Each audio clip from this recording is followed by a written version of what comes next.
तो हम लोगों ने कल यहाँ पर स्टडी करी थी फोटो इलेक्ट्रिक इफेक्ट की, और मैंने आपको ये बताया था फोटो इलेक्ट्रिक इफेक्ट का मतलब क्या होता है बेटा। क्या मतलब होता है कि जब एक फोटोन किसी मेटल के सरफेस पर स्ट्राइक करता है और उसकी एनर्जी एक सर्टेन एनर्जी, जिसे हम फ्रीक्वेंसी, एक सर्टेन थ्रेशोल्ड फ्रीक्वेंसी कहते हैं, उससे ज्यादा होती है, ठीक है, तो वह इलेक्ट्रॉन मेटल के सरफेस से इजेक्ट हो जाता है। उस इलेक्ट्रॉन को फोटो इलेक्ट्रॉन कहते हैं, और इस इफेक्ट को हम फोटो इलेक्ट्रिक इफेक्ट कहते हैं। ठीक है, और इसके लिए बाकायदा मैंने आपको फॉर्मूला दिया था, K is equals to H nu minus X. H nu क्या है? Energy of photon. एक्स क्या है? Energy of material. हर एक मटेरियल के लिए फिक्स होती है, ठीक है। और के ई होती है वह काइनेटिक एनर्जी जिससे ये इलेक्ट्रॉन यहां से इजेक्ट होगा, जिससे ये इलेक्ट्रॉन यहां से इजेक्ट होगा, ये उसकी काइनेटिक एनर्जी है। क्लियर है भाई? ठीक है, तो इसी फॉर्मूले को अगर हम यहां पर देखें तो एक और तरीके से हम लिख सकते हैं। जैसे कि हम जानते हैं के इज इक्वल्स टू क्या होता है, एच न्यू माइनस डब्ल्यू कर लो, ठीक है। अब ये H nu is equals to क्या हो जाएगा, kinetic energy plus W. W क्या है? हाँ, वर्क फंक्शन हम इसे कह सकते हैं। क्या कह सकते हैं? Work function. यहाँ पर डब्ल्यू जो है इसे हम बोलते हैं वर्क फंक्शन, या फिर हम इसे आयोनाइजेशन एनर्जी भी कह सकते हैं, क्योंकि इलेक्ट्रॉन बिल्कुल बाहर निकल गया ना, है ना। अगर आप इतनी एनर्जी दे दोगे तो वह इलेक्ट्रॉन मेटल के सरफेस से बाहर निकल जाएगा, और मेटल जो है वो आयन में कन्वर्ट हो जाएगा, तो हम इसे आयोनाइजेशन एनर्जी भी कह सकते हैं। समझ में आई ये बात? अब देखो ये फॉर्मूला में क्या बताता है, वो कहता है कि जो फोटोन है, ये फॉर्मूला ये कहता है कि जो फोटोन की एनर्जी है वह दो काम करने में लग जाती है, वह दो काम करने में लग जाती है। एक तो वो क्या कर रही है, वर्क फंक्शन के बराबर खर्च हो रही है मेटल को फोर्स ऑफ अट्रैक्शन तोड़कर सरफेस तक आने में। और उसके बाद में जब इलेक्ट्रॉन निकल रहा है तो उसमें जितनी भी काइनेटिक एनर्जी होगी वो भी इसका बचा हुआ पार्ट होगी। यानी इस एनर्जी ने, कौन सी एनर्जी ने, फोटोन की एनर्जी ने दो काम किए। एक तो बाइंडिंग फोर्स को तोड़ा है, और दूसरा उसने उस इलेक्ट्रॉन को निकलने के लिए काइनेटिक एनर्जी दी है, ठीक है। अगर सिर्फ बाइंडिंग फोर्स के बराबर एनर्जी देता तो इलेक्ट्रॉन बाहर नहीं निकल पाता, सरफेस तक आ जाता। कहां तक आ जाता? ठीक है, अब देखिएगा, kinetic energy is maximum. Kinetic energy maximum कब होगी? बोलिए।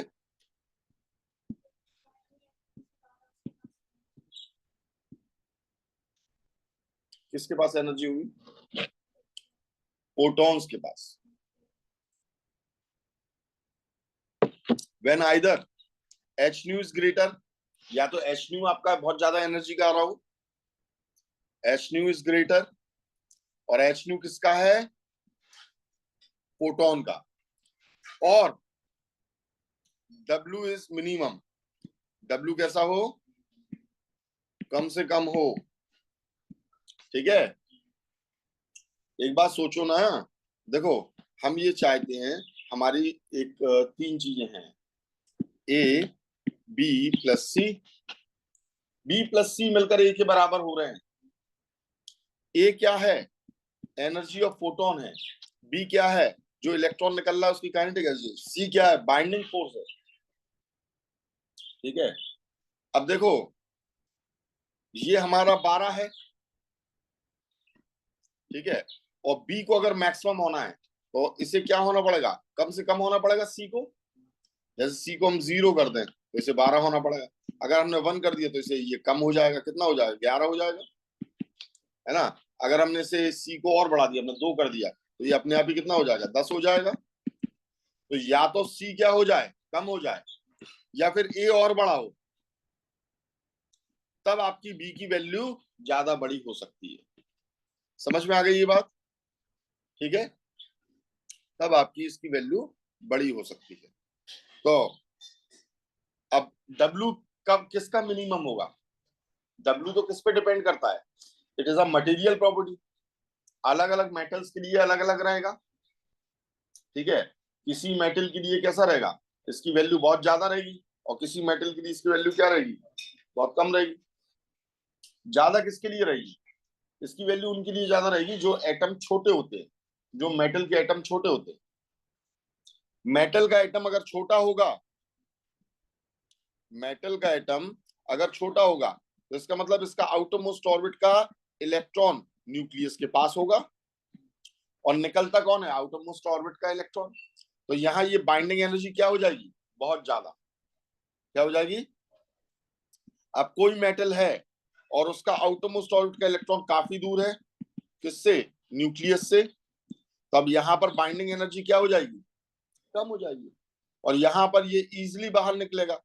तो इसके लिए क्या हो जाएगा? W आपका मिनिमम हो जाएगा, और इसके लिए W कैसा रहेगा? मैक्सिमम रहेगा, ठीक है। तो वह मेटल जिसका साइज बड़ा होता है उसका W छोटा होता है। एग्जाम्पल सीजियम हो गया, पोटेशियम हो गया, इनके साइज कैसे रहते हैं? बिग साइज होते हैं। तो स्मॉल W रहता है, यानी वर्क फंक्शन छोटा रहता है। वर्क फंक्शन कैसा रहता है? छोटा रहता है, कम रहता है। कोई प्रॉब्लम इसमें? समझ में आ गई बात? अच्छा, इस फोटो इलेक्ट्रिक इफेक्ट का यूज कहाँ कर रहे हैं, बताइए। कोई एक डेली लाइफ में इसका यूज बताइए।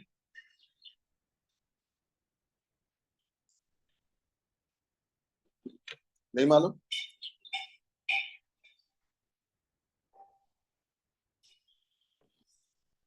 कहाँ है जहाँ लाइट मारने पर इलेक्ट्रॉन्स निकलते हैं, और इलेक्ट्रॉन्स के चलने से इलेक्ट्रिसिटी बनती है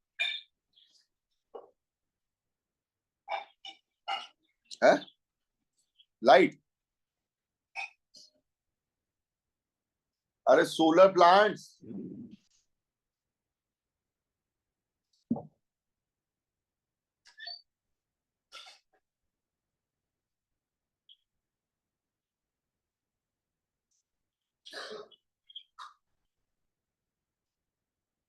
सोलर प्लेट्स लगती है ना, सोलर प्लेट्स में क्या होता है?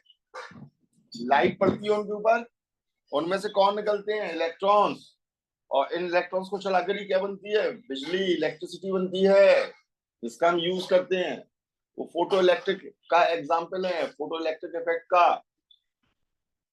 तो वहां किसी भी मेटल को नहीं लगा लिया था, उन मेटल्स को नहीं लगाया जाता है जिसके लिए W सबसे मिनिमम हो, ठीक है। जब W मिनिमम होगा तो इलेक्ट्रॉन बहुत तेजी से भागेंगे, काइनेटिक एनर्जी बहुत ज्यादा हो जाएगी।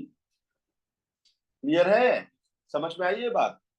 ठीक है। दूसरा एग्जाम्पल क्या होता है फोटो इलेक्ट्रिक इफेक्ट का? तो आपने बहुत सारे ऐसे दरवाजे देखे होंगे जिनके सामने आप जाते हो वो खुल जाते हैं। समझ में आ रही बात? वहां भी क्या यूज हो रहा है? फोटो इलेक्ट्रिक इफेक्ट, ठीक है। कैसे यूज हो रहा है समझ लेना। जैसे सनलाइट एक प्लेट पर पड़ रही है, और यहां से क्या बन रही है? इलेक्ट्रिसिटी। क्या बन रही है? यहां से इलेक्ट्रॉन लगातार निकल रहे हैं, और इलेक्ट्रॉन निकल रहे हैं तो ये सर्किट काम कर रहा है। और अगर ये सर्किट काम कर रहा है तो ये दरवाजे को बंद करके रख रहा है। अब जैसे ही आप यहाँ पर गेट के सामने जाके खड़े हो गए, यहां से लाइट पड़नी इस पर बंद हो गई, सर्किट ने काम करना बंद कर दिया, और दरवाजे क्या हो गए? खुल गए। समझ में आ गई बात? नहीं आई है? ठीक है। तो ये बिल्कुल इसी चीज पर काम हो रहा है, ऐसे ही काम हो रहा है।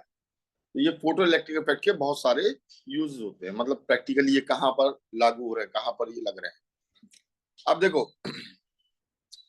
मैंने आपको बताया काइनेटिक एनर्जी को क्या होना चाहिए, अगर मैक्सिमम होना है तो W की वैल्यू को क्या होना चाहिए? छोटा। या एच न्यू की वैल्यू को क्या होना चाहिए? बड़ा। एच न्यू की वैल्यू बड़ी होगी, या W की वैल्यू क्या होगी? छोटी। तब काइनेटिक एनर्जी ज्यादा होगी। और एक इलेक्ट्रॉन को अगर आपको निकालना है, अब देखना है यहाँ पर, हम जानते हैं फॉर्मूला क्या होता है, H nu is equals to W plus K E, या K E plus W, kinetic energy plus work function.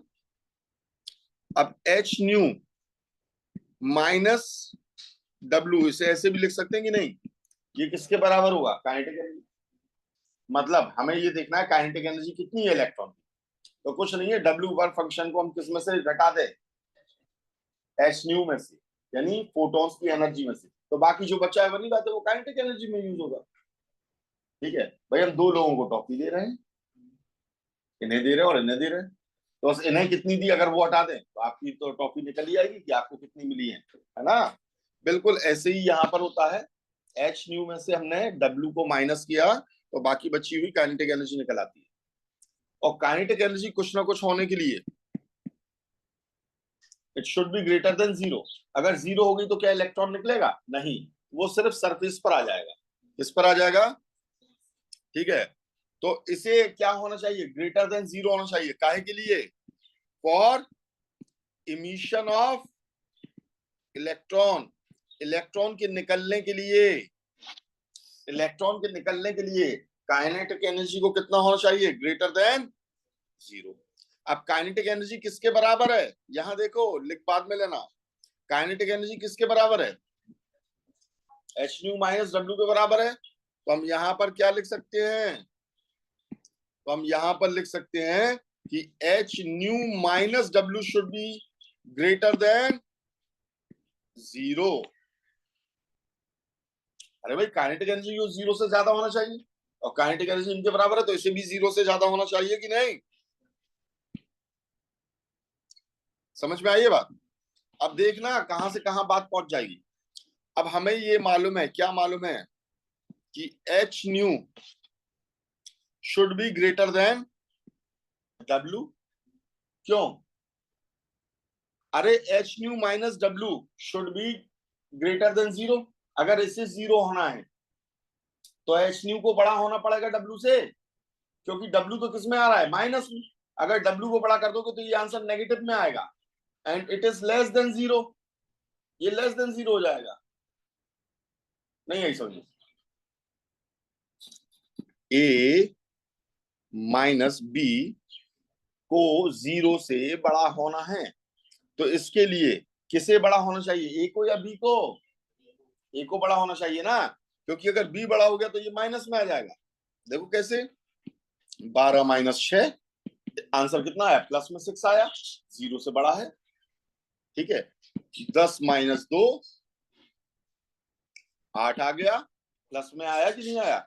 अब हम इसे कर देते हैं, क्या कर देते हैं, तो हम ए को कर देते हैं छोटा, 2 माइनस 8 कितना आया, माइनस 6 आ गया। ये स्मॉलर देन जीरो है, स्मॉलर देन जीरो है तो ये नहीं चलेगा भाई, हमें काइनेटिक एनर्जी जीरो से ग्रेटर चाहिए, और काइनेटिक एनर्जी किसके बराबर है, इसके बराबर है, तो इसे भी ग्रेटर देन जीरो होना चाहिए। और अगर ये ग्रेटर देन जीरो होगा तो ये कैसे होगा, जब एच न्यू बड़ा होगा किससे, डब्ल्यू से। फ्रीक्वेंसी ऑफ फोटोन को किससे ज्यादा होना चाहिए, वर्क फंक्शन से ज्यादा होना चाहिए, क्योंकि अगर एनर्जी फोटोन की ज्यादा नहीं हुई तो फिर वो सरफेस पर रह जाएगा, वो निकलेगा नहीं। तो इलेक्ट्रॉन को निकालने के लिए H new should be greater than W. ठीक है, और एच क्या है यहाँ पर बच्चों, वेरी गुड, ये अपने आप में एक कांस्टेंट है, तो वेरिएबल कौन है, न्यू, यानी फ्रीक्वेंसी, ये क्या है, वेरिएबल, बदलती ये है भाई, एस तो बदलेगा ही नहीं, और डब्ल्यू भी क्या है, कांस्टेंट है। ये हर एक मटेरियल पे डिपेंड करता है, मटेरियल बदलोगे तब ये बदलेगा। आपने एक एटम ले लिया, उसमें इलेक्ट्रॉन और न्यूक्लियस के बीच का साइज क्या हो गया, सॉरी वो डिस्टेंस क्या हो गया, फिक्स हो गया। अब ये तभी बदलेगा जब आप मटेरियल बदलोगे, मटेरियल बदला तो एटम बदलेगा, एटम बदलेगा तो डिस्टेंस बदलेगा, और डिस्टेंस बदलेगा तब जाकर डब्ल्यू बदलेगा, वरना डब्ल्यू नहीं बदलेगा।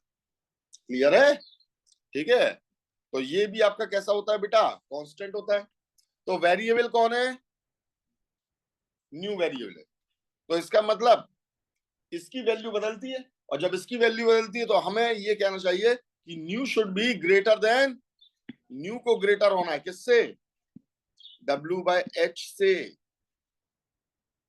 डब्ल्यू और एच दोनों क्या है, कांस्टेंट है, एच तो बदलता नहीं है, तो डब्ल्यू बाय एच की वैल्यू को कम होना चाहिए, किससे? न्यू से, फ्रिक्वेंसी से कम होना चाहिए। और जब इनकी वैल्यू फिक्स है, जब इनकी वैल्यू फिक्स है, तो ये दोनों जब फिक्स है तो इनका आंसर भी फिक्स आएगा। तो ये क्या बन गया? एक नया कांस्टेंट बन गया, new constant,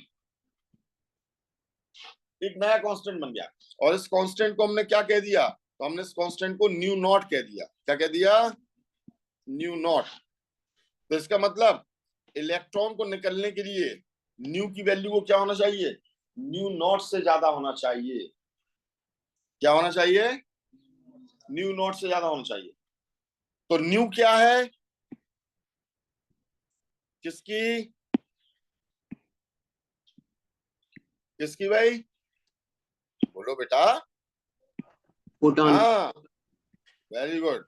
this is the frequency of photon. शाबाश बेटा। ठीक है। और न्यू नॉट क्या है? Frequency of metal. Very no, good. हाँ यही था। हाँ भैया, यही है फ्रीक्वेंसी ऑफ मेटल। न्यू तो फ्रीक्वेंसी होती है, तो ये मेटल की फ्रीक्वेंसी होगी। मटेरियल की भी फ्रीक्वेंसी होती है। फोटोन की फ्रीक्वेंसी है तो मटेरियल की भी फ्रीक्वेंसी होगी। देखो क्या कहा जाता है, जब आप देखोगे कि जो सेना रहती है, उनके ट्रूप्स जाते हैं तो मार्चिंग करते हुए जाते हैं। तो सेना को, आर्मी को ये कह दिया जाता है कि आप लोग पुल पर क्या नहीं करेंगे? मार्चिंग नहीं करेंगे। क्यों? जब वो मार्चिंग कर रहे हैं तो स्टेप्स एक साथ नीचे एक साथ ऊपर रख रहे हैं, तो उनकी एक फ्रिक्वेंसी बन रही है। तो अगर उनकी फ्रिक्वेंसी, पुल की फ्रिक्वेंसी, पुल के अंदर क्या है, उस ब्रिज के अंदर क्या है, उस वो भी एटम से मिलकर बना हुआ है, उनके एटम भी अपनी प्लेस पर रेजोनेट करते हैं। अगर उनकी फ्रिक्वेंसी उनके एटम की फ्रिक्वेंसी से अगर मिल गई तो पुल टूट जाएगा। इसलिए उन्हें वहां पर मार्च पास नहीं करने दिया था। तो आप देख रहे हो मटेरियल में भी एक फ्रिक्वेंसी होती है। तो ये फ्रिक्वेंसी है किसकी? मेटल की। या फिर हम इसे एक और नाम दे सकते हैं, थ्रेश होल्ड फ्रिक्वेंसी। ये जो होल्ड करके रखे हुई है इसे, इलेक्ट्रॉन को, ये वही फ्रिक्वेंसी है, थ्रेशोल्ड फ्रिक्वेंसी। या हम इसे एक और नाम दे सकते हैं, कट ऑफ फ्रिक्वेंसी। मतलब अगर आप इतनी फ्रिक्वेंसी दे देते हो तो इलेक्ट्रॉन क्या हो जाएगा? कट ऑफ हो जाएगा। किससे? मेटल से। ये सिर्फ कट ऑफ करने के लिए है।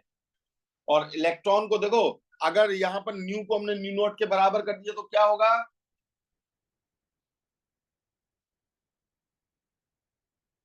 न्यू को न्यू नॉट के बराबर दिया तो क्या होगा? काइनेटिक एनर्जी जीरो हो जाएगी। कम नहीं होगी, जीरो हो जाएगी। जीरो हो जाएगी, इसका मतलब इलेक्ट्रॉन निकलेगा नहीं। इलेक्ट्रॉन कहाँ रहेगा? सरफेस पर रहेगा। कहाँ रहेगा? सरफेस पर रहेगा। तो न्यू अगर न्यू नॉट के बराबर है तो इलेक्ट्रॉन सरफेस पर रहेगा। और निकलने के लिए, अगर इलेक्ट्रॉन को निकालना है तो फिर न्यू को ज्यादा होना ही पड़ेगा। किससे? न्यू नॉट से।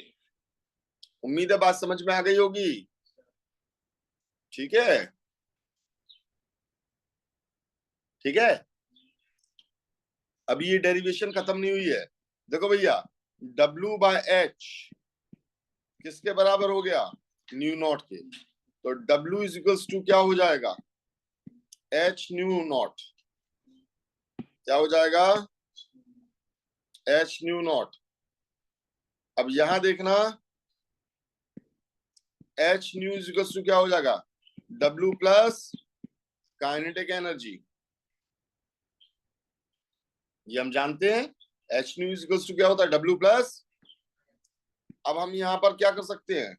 W की जगह क्या रख सकते हैं? H nu not plus kinetic energy. समझ में आ रही है बात की नहीं आ रही है? ठीक है। तो kinetic energy is equals to क्या हो जाएगा? H nu minus H nu naught. H nu क्या है? This is the frequency of, फिर से वही बात, फोटोन की फ्रीक्वेंसी है। और एच न्यू नॉट क्या है? Frequency of metal. स्टेटमेंट में क्या लिखेंगे? If energy of incoming light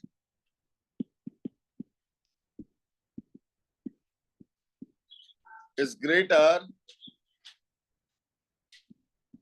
than work function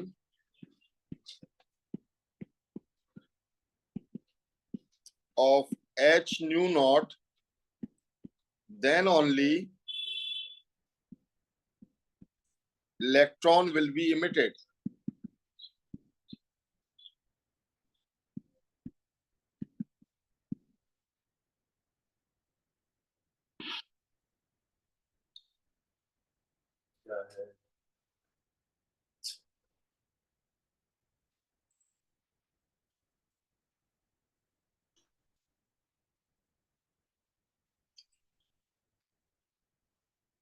लिख लिया?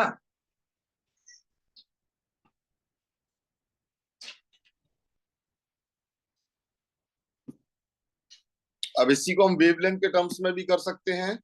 कैसे? Kinetic energy is equals to H nu minus W. तो kinetic energy is equals to, अब देखो फ्रीक्वेंसी को हम वेवलेंथ में कन्वर्ट कर सकते हैं। कैसे? फ्रीक्वेंसी और वेवलेंथ के बीच में क्या रिलेशन होता है?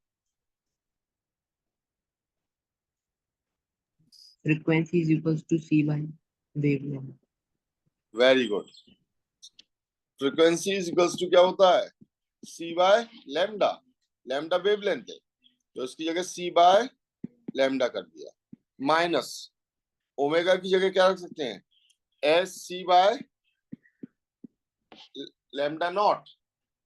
ठीक है, ये मटेरियल की वेवलेंथ हो गई है। तो kinetic energy is equals to S C को अलग निकाल लिया हमने, 1 by lambda minus 1 by lambda naught. ठीक है, और इलेक्ट्रॉन निकलने के लिए क्या होना चाहिए? बोलो भाई। अरे वो तो ज्यादा होना चाहिए। वेवलेंथ के टर्म्स में बताओ, मटेरियल की वेवलेंथ ज्यादा होना चाहिए या फोटॉन्स की? फोटॉन्स की ज्यादा होना चाहिए। जी नहीं, मटेरियल की वेवलेंथ को ग्रेटर होना चाहिए। किससे? फोटॉन्स की वेवलेंथ से। ठीक है, इसे बहुत अच्छे से याद रखना। ये लिख दिया मैंने ऐसे ऐसे बनाकर। क्यों? क्योंकि हमें ये मालूम है फ्रीक्वेंसी और वेवलेंथ दोनों एक दूसरे क्या है? इनवर्सली प्रोपोर्शनल है, तो जस्ट उल्टा चलेगा। यहाँ मटेरियल की वेवलेंथ को ज्यादा होना चाहिए, मेटल की वेवलेंथ को ज्यादा होना चाहिए। किससे? वेवलेंथ ऑफ फोटोन से। फोटोन की वेवलेंथ को छोटा होना चाहिए, कम होना चाहिए। मतलब ब्लू या वॉयलेट लाइट मारो, ठीक है, या अल्ट्रा वॉयलेट लाइट मारोगे तब जाकर आपका ये निकलेगा।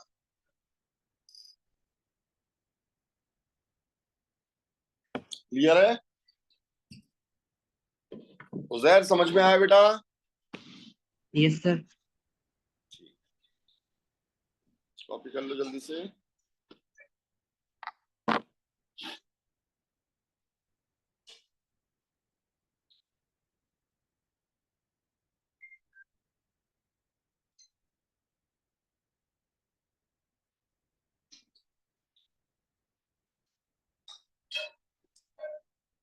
अब देखो फोटो इलेक्ट्रिक इफेक्ट से आपको क्या मालूम चलता है कि फोटॉन्स यानी लाइट का नेचर कैसा होता है? पार्टिकल या वेव?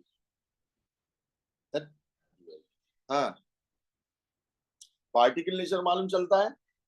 एक चीज में एक चीज घलेगी तभी तो वो डिस्प्लेस होगी। आने वाला फोटोन इलेक्ट्रॉन में घल रहा है और उसे एनर्जी दे रहा है और उसे निकाल रहा है। ये तभी पॉसिबल है जब एक मटेरियल दूसरे मटेरियल के अंदर घलेगा। ये कप रखा हुआ है, मैं इस पर बॉल मारता हूँ या कोई भी मटेरियल की चीज मारता हूँ तभी तो ये डिस्प्लेस होगा, यहाँ से इस टेबल पर से हटेगा। लेकिन अगर कोई वेव मारू, वेव कैसे मारू भाई? मैं यहाँ पर एक एयरटेल का सिग्नल या हम आइडिया का सिग्नल यहाँ पर मार रहे हैं, तो इसे फर्क पड़ रहा है क्या? नहीं पड़ रहा है। क्लियर है? या मैं बहुत हैवी लाइट रोशनी मारू इसे, बहुत हैवी टॉर्च लगाकर, हेलोजन लगाकर या फ्लड लाइट लगाकर, तो क्या कोई फर्क पड़ेगा इस पर? क्या अपनी जगह से डिस्प्लेस होगा? नहीं होगा। तो फोटो इलेक्ट्रिक इफेक्ट हमें क्या बताता है? लाइट का कैसा नेचर है? Particle nature. अब देखो नेचर यहाँ पर समझते जाना भी, ठीक है। तो फोटो इलेक्ट्रिक इफेक्ट यही एग्जाम्पल में आ जाएगा। which things proves that light has particle nature. तो आपको ये मालूम चला फोटो इलेक्ट्रिक इफेक्ट ने बताया कि लाइट का कैसा नेचर है, पार्टिकल नेचर। क्लियर है? चलो आगे देखते हैं। अब अगला इफेक्ट जो हमारे सामने आ रहा है वो होता है कौन सा इफेक्ट? तो भैया वो होता है हमारा,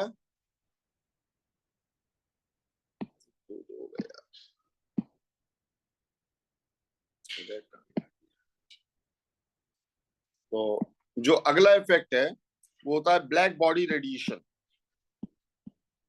ब्लैक बॉडी रेडिएशन क्या होता है? ब्लैक बॉडी रेडिएशन, तो सबसे पहले ब्लैक बॉडी रेडिएशन के लिए आपको कोई ऐसा मटेरियल लेना पड़ेगा, कोई भी ऐसा मेटल या कोई भी ऐसा मटेरियल लेना पड़ेगा जिसका मेल्टिंग पॉइंट बहुत हाई हो। ऐसा नहीं कि आपने थोड़ा सा गर्म किया और मान पड़ा वो पिघल के लिक्विड बन गया, वो नहीं चलेगा। उस पर ब्लैक बॉडी रेडिएशन काम नहीं करेगा, वहां वो ब्लैक बॉडी रेडिएशन को डिफाइन नहीं कर पाएगा। मेल्टिंग पॉइंट कैसा होना चाहिए? बहुत हाई होना चाहिए, नहीं तो मालूम पड़ा कागज लेकर बैठेगा, सर ब्लैक बॉडी रेडिएशन तो आ ही नहीं रहा। ठीक है, तो हमें यहां पर ये देखना है सबसे पहले, if any substance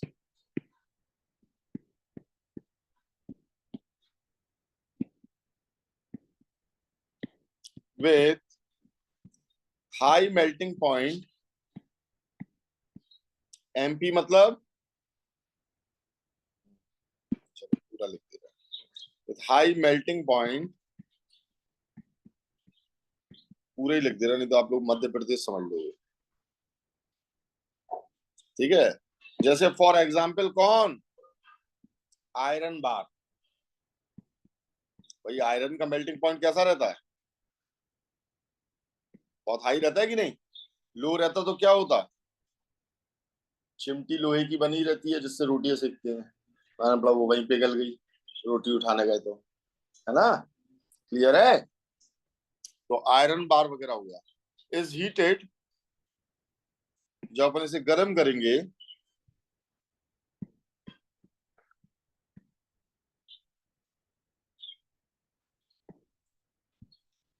it becomes, क्या हो जाएगा? कौन सा कलर आता है इसमें जब अपन इसे गर्म करते हैं? है? लोहे को गर्म करते तो कैसा कलर आता बेटा? रेड। रेड। लाल पड़ जाता लोहा कि नहीं? हम अभी भी नहीं मान रहे और हम इसे गर्म करते जा रहे हैं। हम इसे क्या करते जा रहे हैं?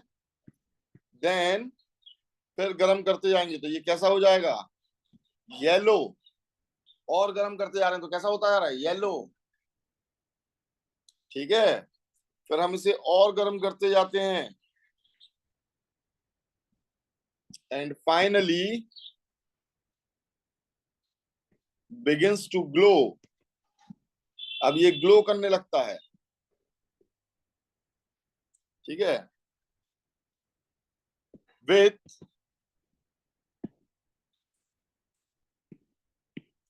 वाइट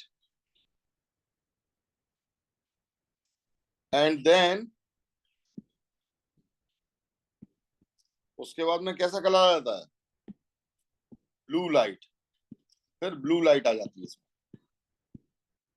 फाइनली क्या हो जाता है? ब्लू हो जाता है। ठीक है, समझ में आ रही है? ये कलर चेंज क्यों कर रहा? पहले तो ये समझना ये कलर चेंज क्यों कर रहा है। देखो बेटा, जैसा कि मैं पहले भी कह चुका हूं, हम आज तक कहाँ नहीं गए, चांद से आगे तो गए नहीं है इंसान। रोबोट जरूर भेज दिए हम लोगों ने, रॉकेट्स भेज दिए हैं मार्स आस पर, इससे दूर हम गए नहीं है। तो फिर हमें कैसे मालूम है कि दूर जितने भी दूर स्टार्स हैं उनका टेम्परेचर कितना है? कैसे मालूम? तो ये हमें एक्चुअल में कलर्स से मालूम चलता है, और कलर्स से ही हमें एक और चीज मालूम चलती है। ठीक है, जब यूनिवर्स की स्टडी करोगे तो आपको मालूम चलेगा, कलर्स से ही मालूम चलता है कि एक गैलेक्सी दूसरी गैलेक्सी से कितनी तेजी से दूर जा रही है, कौन सी ज्यादा तेजी से दूर जा रही है और कौन सी कम तेजी से दूर जा रही है। ठीक है, तो ये सब हमें कलर्स से मालूम चलता है। ठीक, देखो जैसे अभी एक छोटा सा एग्जांपल बताओ, हम एक मोमबत्ती जलाते हैं और हम अपने घर में गैस जलाते हैं। मोमबत्ती की लाइट कैसी होती है, फ्लेम कैसी होती है, किस कलर की होती है, येलो। और गैस की फ्लेम ब्लू। ठीक है ना, क्या होती है, ब्लू फ्लेम होती है। कभी घर में अगर मान लो लाइट चली जाएगी और आपके पास मोमबत्ती नहीं हो, तो आप गैस जलाकर उजाला कर सकते हो। और कभी गैस खत्म हो जाए तो मोमबत्ती पे खाना बना लोगे। इसका मतलब क्या हुआ, इसका मतलब ये हुआ कि ब्लू में हीट कंटेंट ज्यादा है और येलो में लाइट ज्यादा है। तो जब लाइट ज्यादा होती है तो हम उसे कहते हैं ल्यूमिनस फ्लेम, और नॉन ल्यूमिनस किसे कहते हैं, जब हीट कंटेंट ज्यादा होता है। तो ब्लू में हीट कंटेंट बहुत होता है। और गैस कभी भी अगर मान लो येलो लाइट देने लगती है, तो इसका मतलब फिर हमें उसकी सर्विसिंग करानी पड़ती है। सबसे बढ़िया दोनों का एग्जाम्पल है स्टोव। स्टोव जलाया है कभी, जलते हुए देखा है। स्टोव में जैसे ही हम उसे खोलते हैं, उसमें से मिट्टी का तेल बाहर निकलता है, केरोसिन। जैसे ही हम उसे माचिस लगाएंगे तो पहले वो येलो फ्लेम से जलता है, और उस टाइम पर बर्तन उसके ऊपर नहीं रखा जाता, क्योंकि आपने बर्तन उसके ऊपर रखा हो वो पूरा काला पड़ा और कुछ भी गर्म नहीं होगा। फिर हम क्या करते हैं, उसमें हवा भरते हैं, क्योंकि उसे बहुत ज्यादा ऑक्सीजन चाहिए जलने के लिए। तो हमने प्रेशराइज करके हवा भर दी। तो अब प्रेशराइज करके हवा भर दी तो हवा भी ज्यादा निकल रही है उसके अंदर से, और केरोसिन तो निकल ही रहा है। ठीक है, उसके बाद में हमने पिन से उसे नोजल वोजल को सेट किया, ताकि कोई कार्बन पार्टिकल अगर बीच रास्ते में आ रहा हो तो वो हट जाए। ठीक है, फिर वो ब्लू कलर का जलने लगता है, फिर खाना उसके ऊपर पकता है। तो ब्लू कलर में बहुत ज्यादा हीट होती है। ठीक है, बहुत ज्यादा हीट होती है। और आपकी जो रेड कलर रहता है उसमें आपका कम हीट कंटेंट होता है। वैसे भी देख लो, विबग्योर रेड लास्ट में पड़ रहा है, उसकी एनर्जी सबसे कम है पर उसकी वेवलेंथ सबसे ज्यादा है। ठीक है, वॉयलेट की और ब्लू की यहाँ पर हीट कंटेंट ज्यादा है, यानी एनर्जी ज्यादा है, वेवलेंथ कम है। क्लियर है। विबग्योर के अंदर अगर अपन देखें तो ऐसे ही इनके अंदर होता है। किसके अंदर होता है भाई, आयरन बार के अंदर। जैसे हम गर्म करते हैं तो पहले वो रेड पड़ेगा, फिर और गर्म करते रहेंगे तो येलोइश आ जाएगा, उसमें येलोइश फ्लेम आने लगेगी, और फिर उसके बाद अल्टीमेटली वो व्हाइट हो जाता है, झक्कास वाला व्हाइट हो जाता है। और फिर वो और गर्म करते जाएंगे तो वो क्या हो जाएगा, ब्लू हो जाएगा। ऐसा क्यों हो रहा है, what is the reason, what is the reason.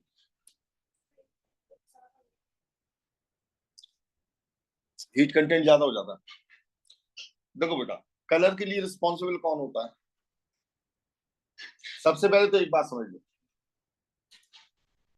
जो ब्लैक बॉडी होती है, परफेक्टली ब्लैक बॉडी, इन पर अगर लाइट मारते हो आप, जैसे आपने व्हाइट लाइट मारी, तो व्हाइट लाइट सारी लाइट्स का मिक्सचर होती है। उसमें ग्रीन कलर की वेवलेंथ भी होगी, उसमें येलो कलर की वेवलेंथ भी होगी, उसमें ब्लू कलर की वेवलेंथ भी होगी, उसमें ऑरेंज कलर की वेवलेंथ भी होगी। उसके अंदर सारी वेवलेंथ्स रहती है। इसके अंदर व्हाइट लाइट है, और सूरज से व्हाइट लाइट आ रही है, तो फिर हमें चीजें अलग अलग क्यों दिखाई देती है, क्योंकि जैसे हमारे पेड़ हैं, पेड़ सारी फ्रिक्वेंसीज को, सारी वेवलेंथ को एब्जॉर्ब कर लेते हैं, लेकिन वो ग्रीन कलर की वेवलेंथ को एब्जॉर्ब नहीं करते, और उसे क्या कर देते हैं, रिफ्लेक्ट, बाहर निकाल देते हैं। वही ग्रीन कलर हमारी आंखों में आके पड़ती है वेवलेंथ, तो हमें पेड़ ग्रीन दिखाई देते हैं। क्या दिखाई देते हैं, ग्रीन कलर के दिखाई देते हैं। समझ में आ रही है बात, वो हमें ग्रीन कलर के दिखाई देते हैं, क्योंकि वो ग्रीन कलर को नहीं ले रहे हैं, वो उसे निकाल दे रहे हैं, वो उसे निकाल दे रहे हैं। ठीक है, और प्रैक्टिकल्स भी किए गए, अलग अलग कलर में रखकर प्लांट को उगाया गया। तो उन्होंने ग्रीन कलर में रखा, उन्होंने कहा पेड़ ग्रीन है, ग्रीन को ग्रीन अच्छा लगेगा, यहाँ पेड़ होगा। तो जैसे ही उन्होंने ग्रीन कलर में पेड़ को उगाया तो वो नहीं हुआ, वहां फोटोसिंथेसिस नहीं हुई। क्यों नहीं हुई? क्योंकि ग्रीन को तो वो इमिट करता है, और जिससे इमिट कर रहे हो उसे कहाँ लोगे? नहीं लोगे। बाकी कलर्स में फोटोसिंथेसिस हो रही थी, ग्रीन कलर में नहीं हुई। समझ में आई? तो ये देखने का फिनोमेना है। व्हाइट लाइट सारे कलर को रिफ्लेक्ट कर देती है, तभी तो हमें व्हाइट दिखती है कुछ। जैसे अगर हम कुछ व्हाइट पहने हुए हैं या कुछ भी व्हाइट है, यहाँ ये टीवी पर आप व्हाइट देख रहे हो, ठीक है, कोई भी चीज, ये दीवारें ये व्हाइट है, तो ये क्या कर रही है? रिफ्लेक्ट कर दे रही है। क्या कर दे रही है? ये कुछ भी किसी भी कलर को एब्जॉर्ब नहीं करती है। और ब्लैक सारे कलर्स को, सारी फ्रिक्वेंसी को, सारी वेवलेंथ को एब्जॉर्ब कर लेता है। इसलिए गर्मी में ब्लैक कपड़े नहीं पहने जाते, व्हाइट पहने जाते, वो हीट को रिफ्लेक्ट कर देंगे। इसीलिए घरों को बाहर व्हाइट से अक्सर खुदवाया जाता है। वो घर क्या करते हैं? ठंडे रहते हैं। आप यकीन नहीं मानोगे, जैसे आपके घर में बहुत गर्मी होती है, सबसे बढ़िया तरीका क्या होता है गर्मी से बचने का? आप जो सरफेस है ऊपर का, यानी जो छत है, छत को ऊपर से, नीचे से नहीं, ऊपर से जहां सूरज पड़ रहा है वहां पर आप व्हाइट पुतवा दो, गर्मी काफी कम हो जाएगी। लाइट क्योंकि वो एब्जॉर्ब नहीं कर पाए। आप कहोगे ऐसे कैसे? तो एक चीज सोचो, दिन भर ये आपकी जो दीवारें हैं ये एनर्जी एब्जॉर्ब करनी है जब तक सूरज है, और शाम को देखोगे तो ये अपनी उल्टे अंदर, अपने अंदर से वो एनर्जी को निकालती है। तो इसलिए आपने देखा होगा दीवारें तपती रहती हैं। सूरज डूब गया लेकिन दीवारें अपने अंदर से लगातार हीट निकालती है, इसलिए शाम को छत वगैरह धोई जाती है ना? तो जो भी बॉडी हीट को लेगी तो वो हीट को निकालेगी भी। दूसरी बात, सारी बॉडीज परफेक्टली पूरी हीट को नहीं लेती है। जैसे आप ये ब्लू कलर की शर्ट पहने हो, तो इसमें वो मटेरियल है, वो डाई पड़ी हुई है, इसे इस हिसाब से देखो, इसमें वो डाई पड़ी हुई है जो डाई यहां पर क्या नहीं कर पा रही है? ब्लू कलर को नहीं ले पा रही है। ये व्हाइट शर्ट थी, आपने जाकर इसे डाई करा लिया, आपने ब्लू कलर का करा लिया। व्हाइट में क्या था? ये सारी वेवलेंथ्स को रिफ्लेक्ट कर रही थी, पर आपने कोई ऐसा केमिकल इसमें डलवा लिया, कोई ऐसा केमिकल इसमें डलवाया जिससे इसने ब्लू कलर को बाहर फेंकना चालू कर दिया, बाकी सभी कलर को ये ले रही है, तो आपकी ब्लू कलर की शर्ट हो गई।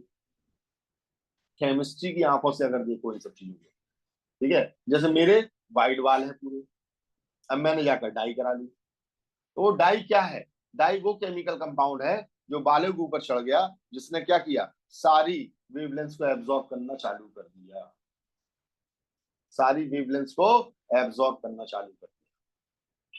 सर्दियों में हमें ज्यादा हीट की जरूरत पड़ती है, हम लोग क्या करते हैं? वहां दम से काले कपड़े पहने, खूब हीट मिलेगी आपको। ठीक है, क्लियर है? तो ये इसका खेल है। तो सभी जितनी भी बॉडीज हैं वो सभी क्या करती हैं? वो थोड़ी बहुत हीट को, सॉरी थोड़ी बहुत वेवलेंथ को निकालती रहती है। लेकिन एक परफेक्टली ब्लैक बॉडी क्या करेगी?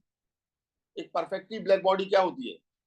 जो सारी वेवलेंथ को एब्जॉर्ब कर ले और एक को भी इमिट ना करे।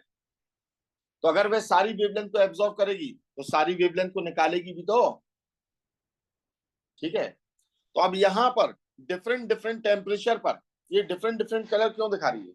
तो इसका मतलब कम टेम्परेचर पर ये सिर्फ रेड वेवलेंथ को निकाल लिए, उससे ज्यादा टेम्परेचर पर येलो को निकाल लिए, उससे ज्यादा टेम्परेचर पर व्हाइट को निकाल लिए, उससे ज्यादा टेम्परेचर पर ब्लू को निकाल लिए। ऐसा हमें लगता है, पर ऐसा होता नहीं है। ये हर एक टेम्परेचर पर सारी वेवलेंथ को निकालेगी।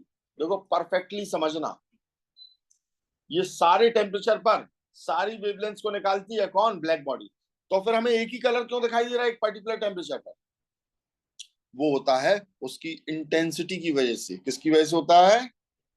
इंटेंसिटी की वजह से होता है, याद रखना है। वो क्या होता है अब ये हम कल बताएं, ठीक है। तो पहले तो समझ लो, ब्लैक बॉडी मतलब जो सारी वेवलेंथ को एब्जॉर्ब करे और जो सारी वेवलेंथ को निकाले। तो फिर कलर अलग अलग क्यों आ रहा है? It is due to intensity. हर एक टेम्परेचर पर सारी वेवलेंथ निकल ली है, तो फिर हमें रेड क्यों दिखाई दे रहा है? वहां रेड की इंटेंसिटी ज्यादा है। येलो क्यों दिखाई दे रहा है दूसरे टेम्परेचर पर? येलो की इंटेंसिटी ज्यादा है। क्लियर है? ब्लू क्यों दिखाई दे रहा है? क्योंकि ब्लू की इंटेंसिटी ज्यादा होगी। इसे अपन कल समझेंगे।